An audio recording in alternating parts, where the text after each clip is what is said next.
jama'a ni dai sunana Haruna M Kawo wanda ke Kawo TV Plus.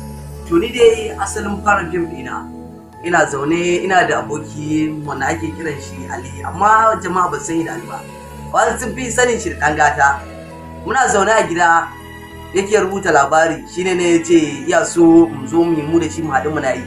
Shine na kawo shawara na ce da muna yi mu iya mu wanda mun samu ƴan uwanmu muna yi.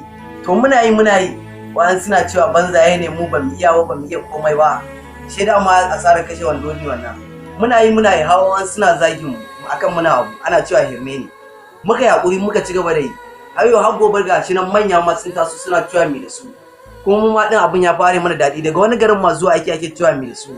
Mu kuma mun ji daɗi, na ji daɗi da abokina abin da ya kawo min shawarar na ɗauke ta kuma da ƙarfi na je muke yi. In Allah ya yarda ni ba zan turjewa abokina ba, za mu ci gaba da yi da wannan abu in Allah da jama'a. Abin da ya saka shi abu in dai kana da aboki wanda zai baka shawara kana bin shi, shine nan za ka komai ya tafi ma daidai. An aboki ba wanda zai cutar da kai bane ba, in kuka bi shi in Allah da zai bi ku.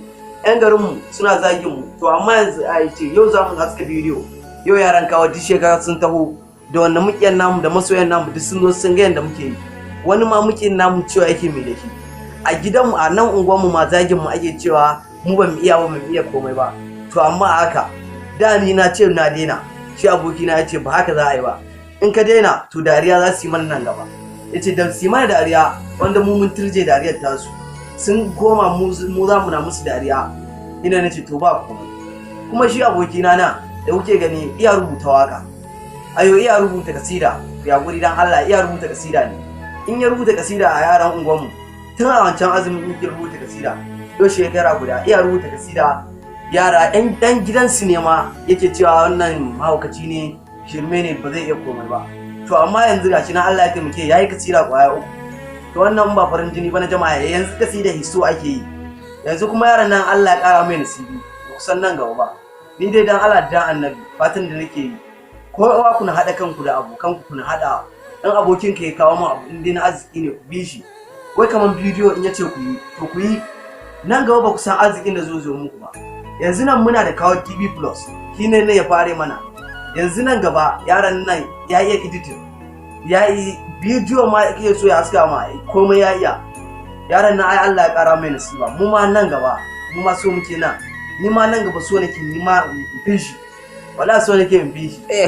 In dai na bi shi zan ji daɗi.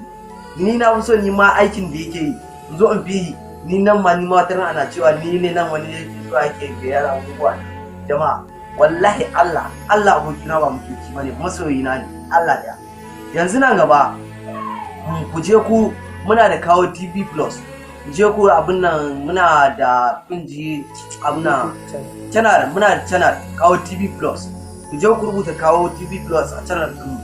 In Allah da jama'a ku taimaka, dan taimakawa za ku ce za mu yi muku mana subscribe dan alamar karawa. Fatan shi an tuno.